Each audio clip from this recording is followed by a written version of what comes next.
Okay, let's make a start. Can I welcome you, especially if you've not been here before? My name is David. What we do is better felt than tell. You just see what we do as we go along. Sometimes I'm not even sure I know what I'm doing. But Noah, you there? What's that I've got in my hand? A Bible. What's the Bible?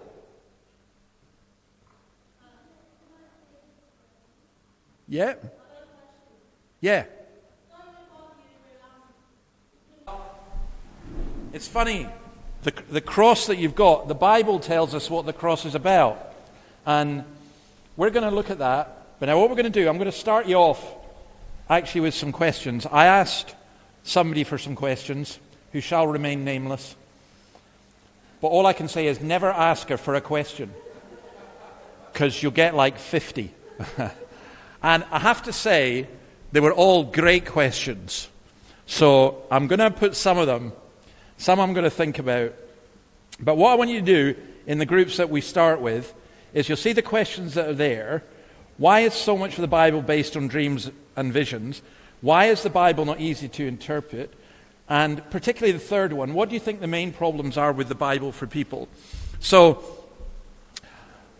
50 questions, I was able to come up with about 25 that I've been asked by people. It just sounds, when you think about this from the point of view of the man or woman in the street. I mean, I'm holding up this Bible. It's a proper Bible because it's black, and it's quite big. People have Bibles on their phones or whatever. Now, since the death of Charlie Kirk, Bible sales have gone up 50% in the United States, which is quite amazing. And Bible sales have gone up quite a lot here as well. But that's no use if people are not reading it. But an awful lot of people also have objections to it. So I want to hear some of the objections. So what I want you to do just now is, I'm not going to actually ask you the answer to any of these questions, because I want you to discuss any of these questions that you like, to come up with some questions of your own, and then I've got 5 that I'm going to try and deal with, and then we'll maybe come to your questions, and then we're going to look at what the Bible says on the Bible. So that's quite a lot. So have a go and see how you get on. So those are the questions there, or you can bring up any other ones. And I'm only giving you 10 minutes for this section.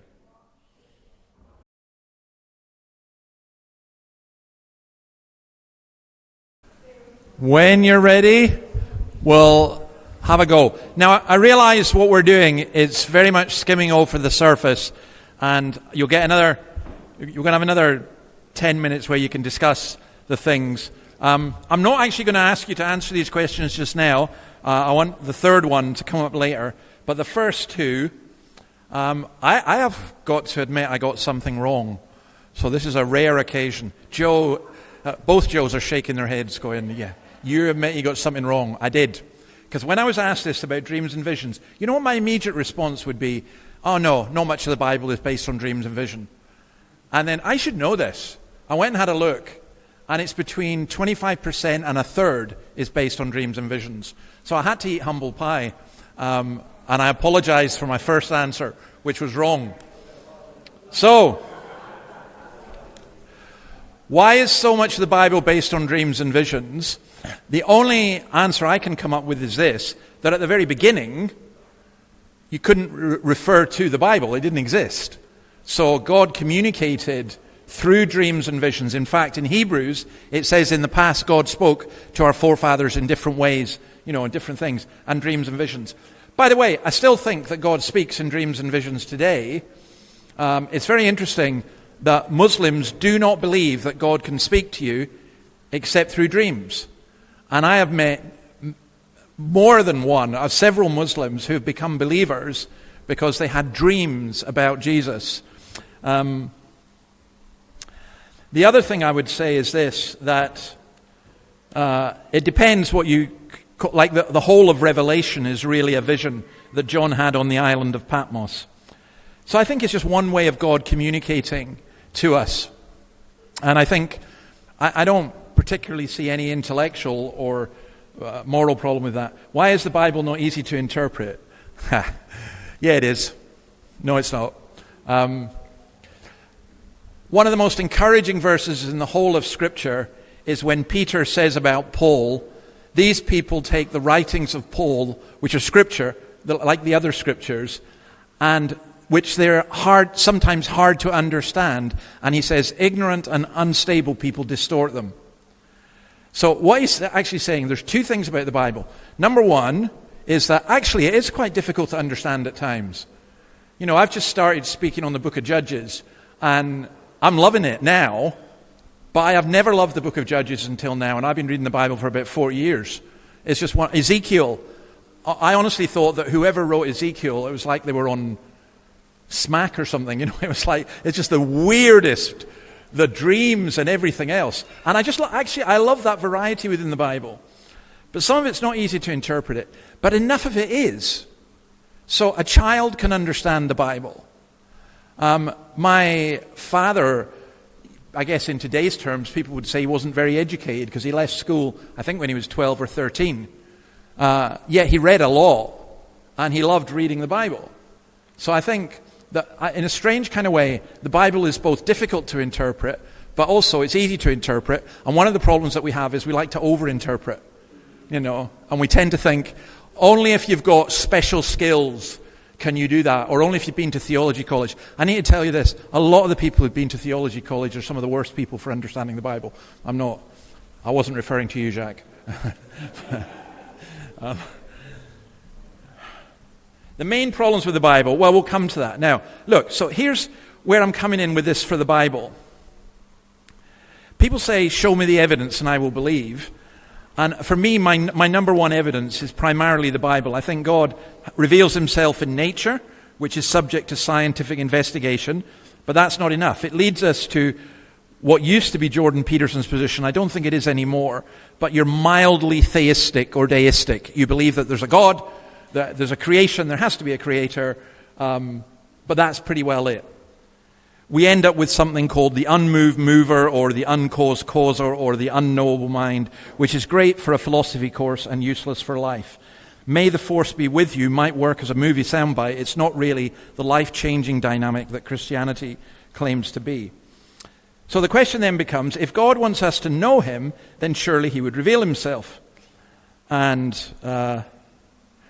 I remember getting a response from an atheist who wrote me and said, if I were God, I would make my existence obvious to all and would make it crystal clear what to do to be saved. To which my response was, bingo, you've got it, and he has done.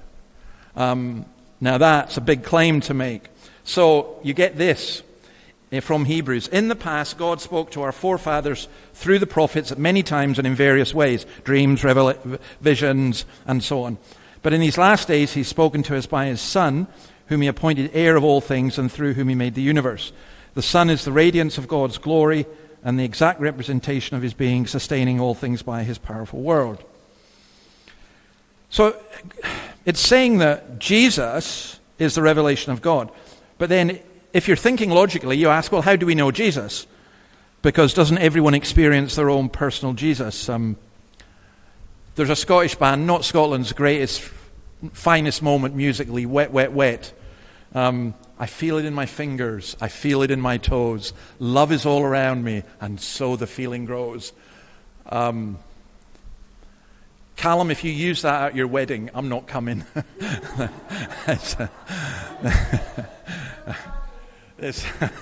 Thank you. I'm glad someone appreciates my sense of humor. But do you know, how do we know? And I think that's where the Gospels come in. It's where the rest of the New Testament comes in. And it's where the Old Testament comes in as well, because it's not a book of morals or a science text or a collection of myths and fairy stories. It's the revelation of Jesus Christ. So, I think also, for that reason, the devil is the father of lies, wants people to avoid the truth.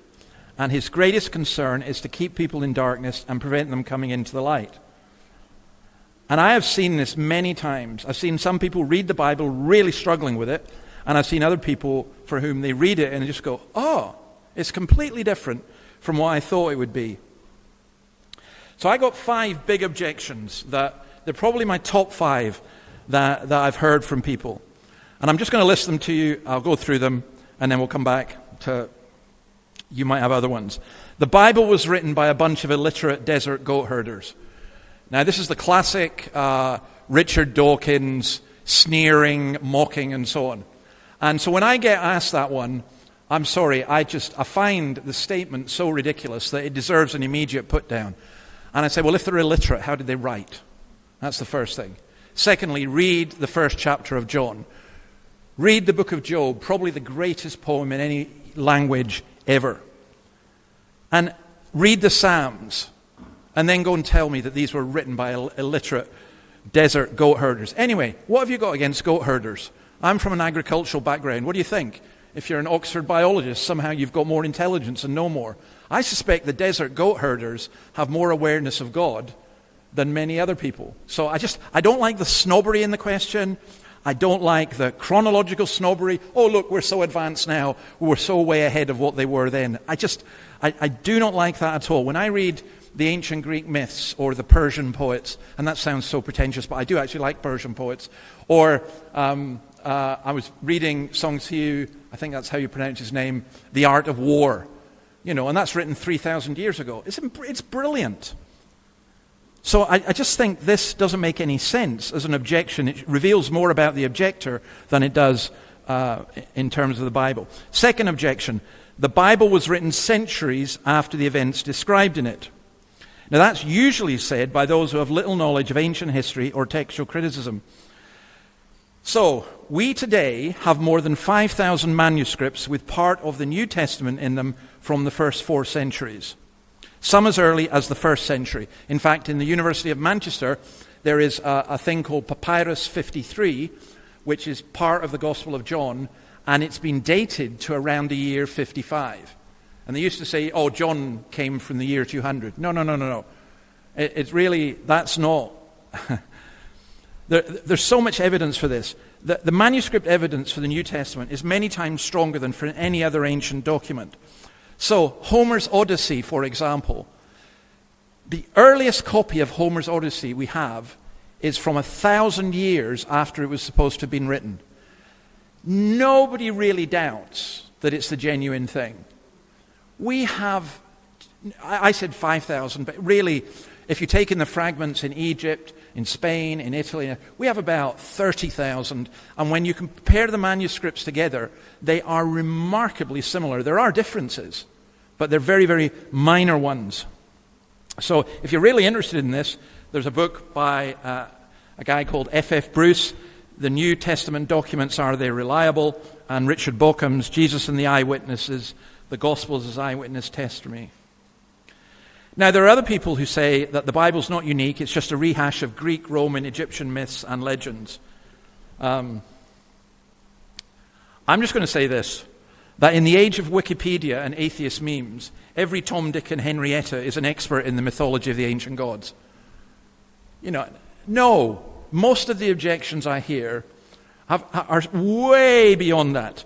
There was a movie called Zeitgeist, which... I don't know how long ago it would have been. I'd say teenagers. Teenagers now probably don't watch it. But it was a real teenage thing to watch this. And basically, the teenagers would then go and say, well, I've seen this movie that shows that this is all just made up.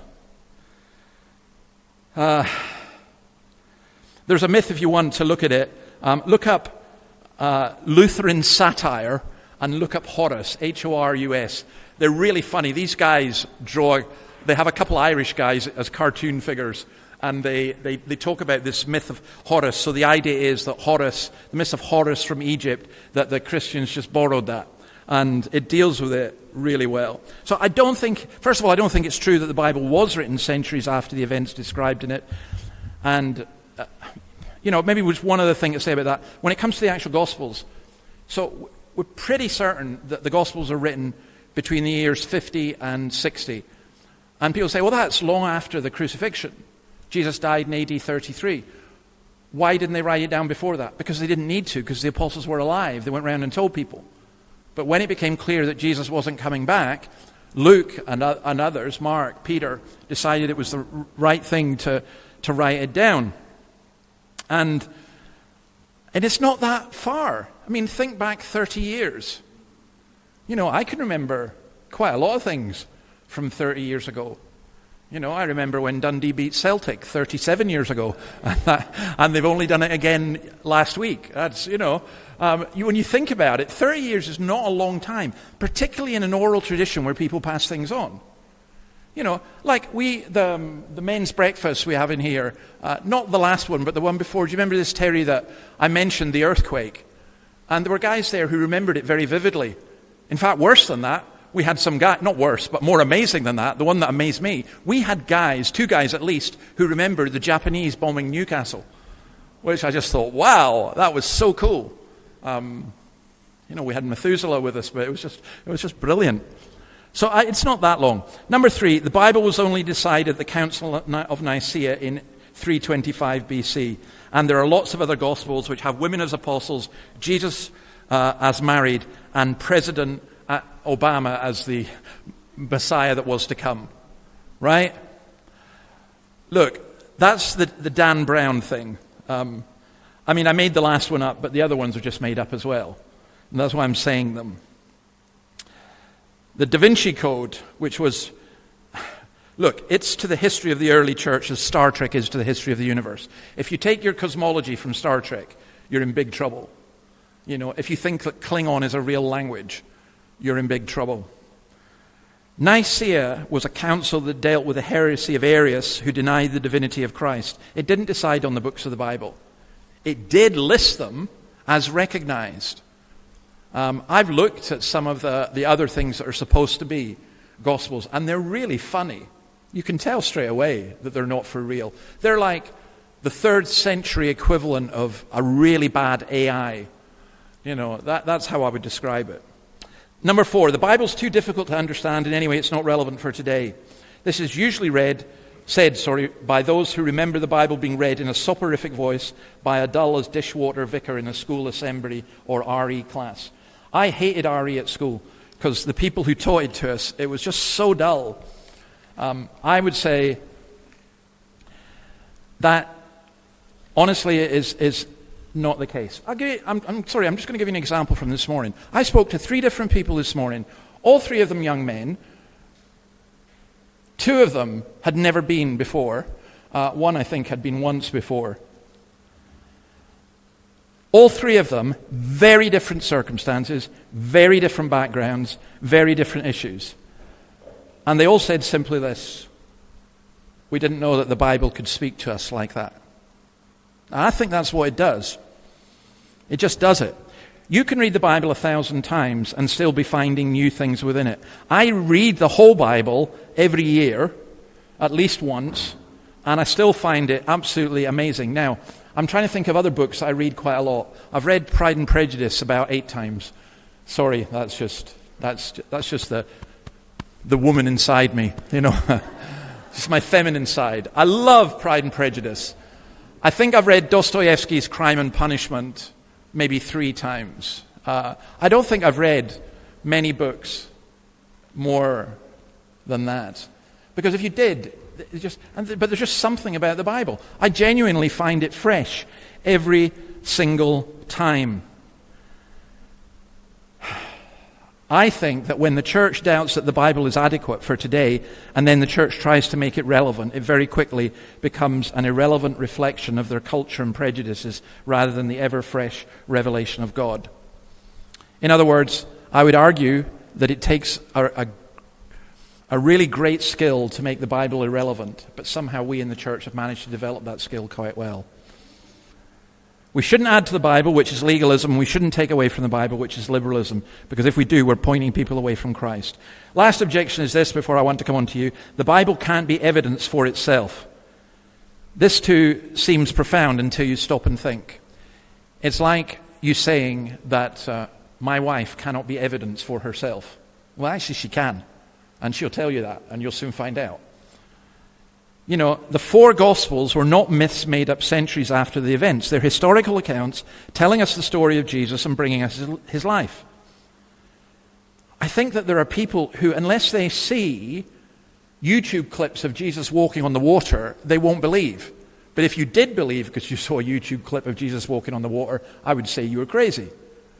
for obvious reasons. There wasn't any YouTube around for a start. But people have started making these things now with AI. They demand that we have documented histories from the period that clearly prove the existence of miracles of Jesus. I remember I did a lecture at Cambridge where I spoke about the testimony to Christ of the Jewish historian Josephus and the Roman historian Tacitus.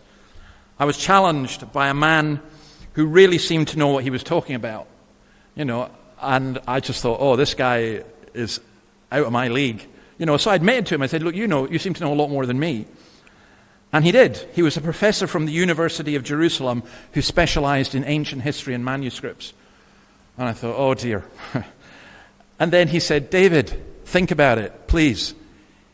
He said, I would not expect a Jewish peasant called Jesus, which was a common name at the time, to feature in any history written by the cultural winners and elites of the time.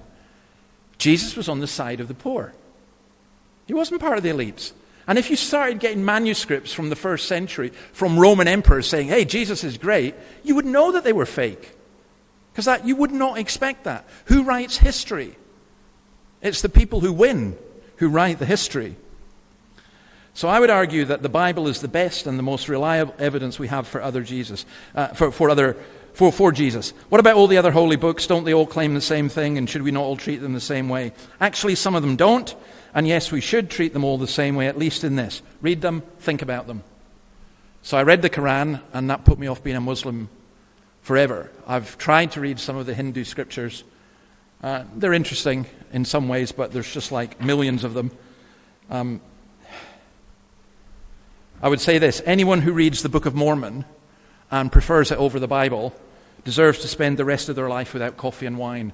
I think that's just read the Bible for yourself. That's the challenge I would always make. Now, we do need the Spirit to work, and I'll say more about that later. But I'm going to give you 10 minutes to think about some other objections that people have, and then come up with, let's see if you can get at least one question from each table. So talk about any of that or any other objections people might have. Okay. What I'm going to do is go around each table, one question or comment from each table. So we'll start with this one here. So who's going? Shaq, is it on? Can you just check it's on? Bill, I don't think we've got... Two objections. There we go. Okay. We had two, not objections from us, but two possible objections. The first one, David, is what about the apparent discrepancies between different parts of the text, and then also, secondly. Right. We'll start with the first one. Yep. What about the apparent discrepancies? Can you name one? Right. Go for it. Speaking to the mic. So. Say the Last Supper. Yeah. Matthew, Mark, and Luke say that it happened the day before Passover. Yeah. But John says it happened at the Last Supper was the Passover meal. Yeah. So which is right? Both could be right, because for some people they took the Passover on the night before. So the preparation. Jesus had a Passover meal. There wasn't a particular time that you said you have to have it on this particular day. The festival took place over a week. So, but the order of the festival... What's that? The order of the festival mattered, though, in Leviticus, didn't it? Not really. Not for the actual meal itself. And Jesus was very good at changing things. So the problem with the objection is that the authors of the Gospels knew each other, and John is not going to write something that somebody who was alive at the time could contradict. So what you do with those kind of discrepancies, a far worse one than that is the account of the arrest and death and resurrection of Jesus. Because when you put all those together in the Gospels, they seem impossible. They just seem impossible. And I thought they were impossible. And then I read a book which was absolutely brilliant, and it showed me that they could be put together.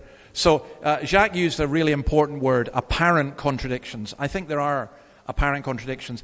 I think the one error I would identify, if you can call it an error, is some of the Hebrew numbering of the soldiers in the Old Testament and the people. And that's because it's so difficult to translate, because the Hebrews didn't use vowels. And so numbering, people are just not sure about it, and I think they just took a stab at it. So there are some contradictory ones in there. But pretty well everything else is what... The word apparent is a very good one, But Sarah, let me go and think about that one again. I remember it. I remember being asked that before and thinking the same thing. But then it was just explained to me that you could hold the Passover on the evening as well. So, Jack. Thanks, David. All right. Secondly, the question of this scientific evidence, let's say fossil record or whatever, which might seem to indicate something different than Genesis. Yeah. So the answer to that one is fairly straightforward. The Bible nowhere states how old the earth is. You could imply it if you want, but there's no flat-out statement like that. In fact, at the beginning, it says that the earth was without form and void, and chaos reigned. So the Bible doesn't give a date of the earth, and I don't think that there are. I've been struggling to find scientific contradictions that are not... Okay, when it talks about the sun going down or the sun stopping, well, we know that the sun doesn't go down. It's the earth moving around. But we still talk about that now. It's language, We say it's sunrise and sunset. But are we being unscientific when we say that? No, we're not. That's how we observe it from our perspective. So I don't think there are any real scientific contradictions within the Bible. I really don't. And I've struggled to find... it amazes me how many of the top scientists have been Bible believers. You can start with Newton and you can go all the way through. Or every single member of the Royal Academy of Science in the Royal Society of Science in London, which was the number one thing in the world for Western science, they were all Puritans. So, I've never bought into the science-religion clash, and I still don't. But let's go on to that table. Those were two good ones, by the way. One of where we find that a lot of people are not interested and don't want to read the Bible is because they come out with the common one, well, if there's a God who allows suffering, I'm really not interested in that God, so why should I read it? And also, why does he allow some of his people to be martyred? I'm not asking this. I'm saying this is the objections that we get. Yeah.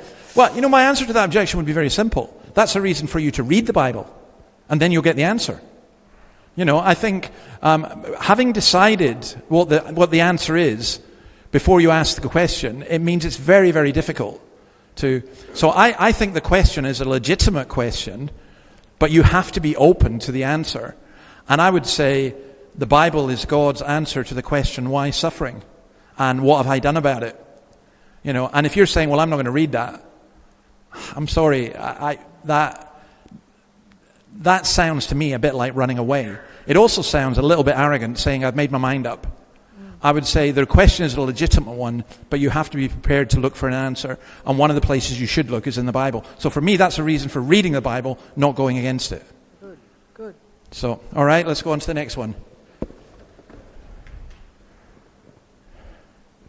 I'll pass it on. Yeah, okay, do that. Thank you, Catherine. Okay, so the question we had is basically, how do you know that you have the correct canon or collection of books that make up the Bible? Okay. Specifically like the Catholic. Yeah, so how do you know when we think? So it's fairly straightforward. It's not as complex as people think. First of all, we accept the Hebrew scriptures that Jesus did. So that's not difficult. We know what that was. There were extra books, what we call historical books, like 1st and 2nd Maccabees, which record Jewish history. But they were not regarded as Torah or as law, or they were not part of the Hebrew scriptures. That's the first thing. Then for the New Testament, you basically got to have what's called, Jesus said to his disciples, to the apostles, I've appointed you, so that basically you will go and say everything that I taught. So it has to be apostolic. And what we mean by that is this. It's either written by or dictated by one of the apostles. So Mark wasn't an apostle, but Mark's gospel is really Peter's gospel. We know that it was Peter who told Mark. So you've got Matthew, Mark, Luke, and John. You've got the writings of Paul. The only disputed books were Revelation, because it was so off the scale and was being misused by people, and Hebrews, because they didn't really know who the author was. So those were the two that were really, people had question marks about. Maybe 3rd Peter and Jude as well. People, later on, by the 2nd and 3rd century, they were saying, are these really in the Bible? And so the church decided, yeah. In theory, we've got 1st and 2nd Corinthians. We know that Paul wrote another letter to the Corinthians. If we found it, then in theory, that could be an extra book. But we believe there's a very good reason that God preserved the 27 books of the New Testament as they are, because that was intended for us today as much as for the Corinthians or the Ephesians or the Romans then. So I would be pretty confident that we have the Scriptures as God intended us to give them to us, rather. For those who are really, really interested in that, you can go and look at all the canonical stuff. But I've been looking at it all my life, and the more I go on, the more I'm contented with it. We'll come back to that question, by the way, at the end, because there's something I want to say. Catherine, can you pass it down to this table here? I'll pass it on with Gail, and it's going to be a good question. Yeah, good, thank you. David, if someone was to come to you from an unbelieving background, had no experience with religion, and said to you, why would the Bible be better than any of the other religious manuscripts, how could you answer them? I would just say go read them for yourself, find out. Okay, no one's going to be able to read them all, but I'd say I don't have an objection to you reading the Quran. I don't have an objection to you reading the Book of Mormon or the Hindu scriptures or whatever. There's some good things in them. There's some things that are fascinating, but there's just nothing like the scriptures. So I would be that confident. I have no problem. I would certainly not say to people, don't read them, don't investigate them. But equally, I don't think I would say to someone, just go and read the Bible. Depending on who they were, if they were younger, I would say read the book of Ecclesiastes, because that just is mind-blowing. And depending on who they were, the Gospel of Luke. Christians always say read the Gospels. The Gospels are actually a lot harder than some people think. So I would just say to people, taste and see, read it for yourself, come with your questions, read with an open mind, and certainly read other things as well.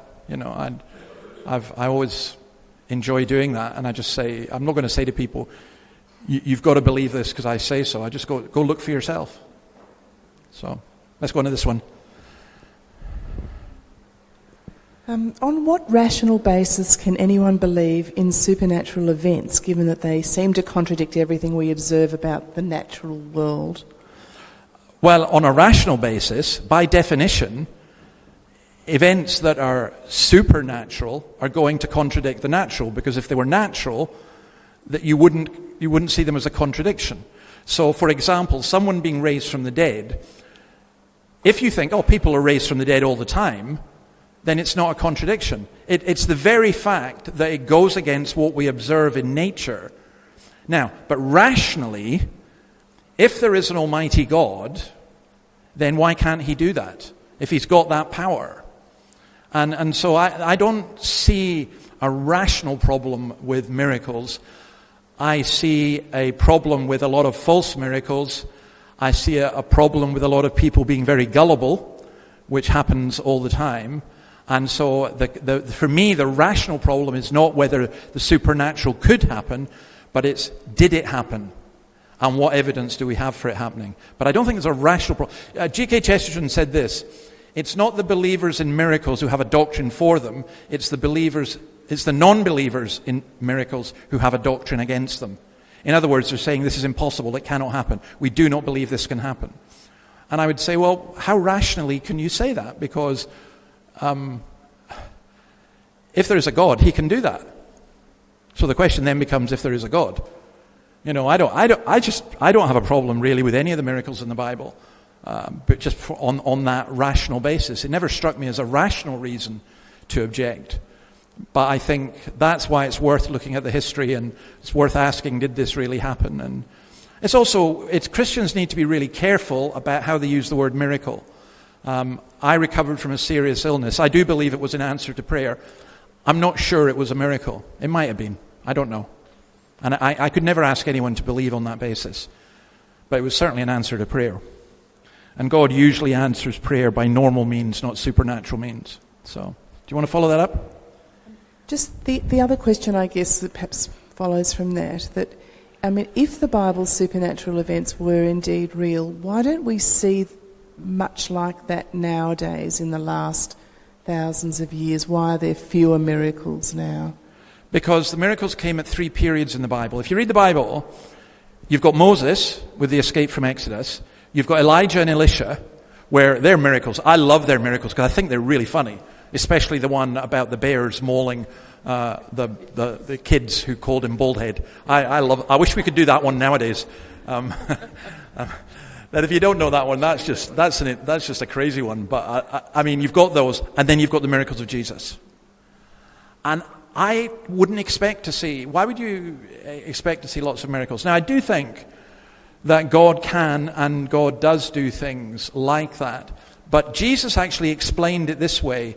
He said about the story of the rich man and Lazarus, and he's in hell, and he says, look, let me go back and tell my brothers about this place, and so on. And Jesus says, no, they've got Moses and the prophets. If they don't believe that, they won't believe supposing someone comes back from the dead. And I think that's true. I think you can virtually explain away any miracle.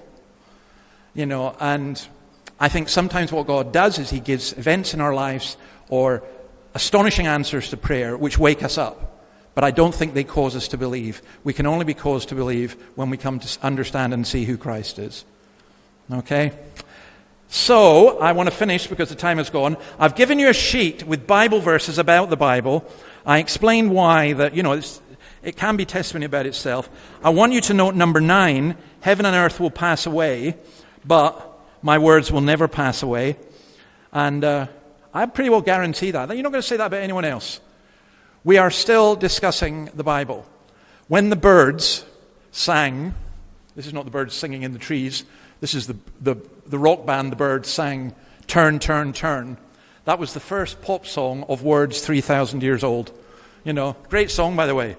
Go and have a look at it. But this is what I want to finish with. I mentioned, the previous thing about Erasmus. The Bible will give Christ to you in intimacy so close that he'd be less visible to you if he stood before your very eyes. And then this from the Westminster Confession of Faith. So, how do we know the Bible is true? This is, to me, very important. It's a very neat summary.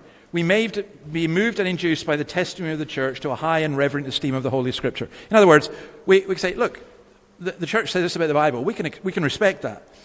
And the heavenliness of the matter, the efficacy of the doctrine, the majesty of the style, the consent of all the parts, the scope of the whole, which is to give all glory to God, the full discovery it makes of the only way of man's salvation, the many other incomparable excellencies, and the entire perfection thereof are arguments whereby it does abundantly evidence itself to be the Word of God. This is all one sentence, by the way. These guys could speak. Yet, notwithstanding, this is the most important thing, our full persuasion and assurance of the infallible truth and divine authority thereof is from the inward work of the Holy Spirit, bearing witness by and with the Word in our hearts. Now, all I can explain is this way, that you can hear the Bible over and over and over, and you can read it over and over and over, and you may learn a lot, and you may gain a lot, but there will come a point when you are reading or you are hearing and something clicks, something changes, and you just, wow. And I think that is absolutely the greatest miracle. I think when you realize, wait a minute, this is for real, this is true, and this is God speaking to me today through His Word. It's, I said this morning, the greatest feeling in the world is knowing you're forgiven. Well, this comes very close, if not equal to it. And that's what I love, in a sense, about what I do, because I don't want people to hear my word. I want people to hear God's word. And I pray, honestly, I pray for every one of you. I pray that God would open your hearts. That's what it says, the two on the road to Emmaus. Or Lydia, the woman praying at a prayer meeting beside a river. and the Lord opened her heart to respond to Paul's message. And so I pray that God would give you spiritual eyesight and enable you to see. And I love what they say there. It's by and with the word in our hearts. The two things go together. God takes his word and he speaks to us through his word. So that's one of the great foundations of the church. Next week, we're going to look at something that, I don't know if any of you will come. We're going to look at what I'm calling worship. Other people don't like that term. I'm talking about what we do when we gather and we sing. We don't haven't had any singing here. I'll say this. I think for a lot of non-Christians, coming to church and singing is about as weird as it's going to get. And embarrassing. And then the other thing that's really weird is you have bread and you have wine and you're supposed to be eating someone. I mean, you've got to think about how crazy all that sounds. And then what sounds really weird to most Australian Christians is the idea of the Lord's Day. And we're going to look at that as well. So we'll look at that next week. And then the following week, we'll also look at Psalms, the songs in the Bible. So we've got a lot next week. And then the following week, we're going to put it into practice, and we're going to have a psalm praise, which is what we'll do is we'll sing some of the songs of the Bible, and we'll also talk about what they mean. So don't knock it until you've tried it. That's all I can say. All right, let me pray. Lord, thank you for this, and pray that you'd bless your word to us. Pray that you'd open the eyes of our understanding so that we may see and know who you are through your word. In your name, amen. Amen.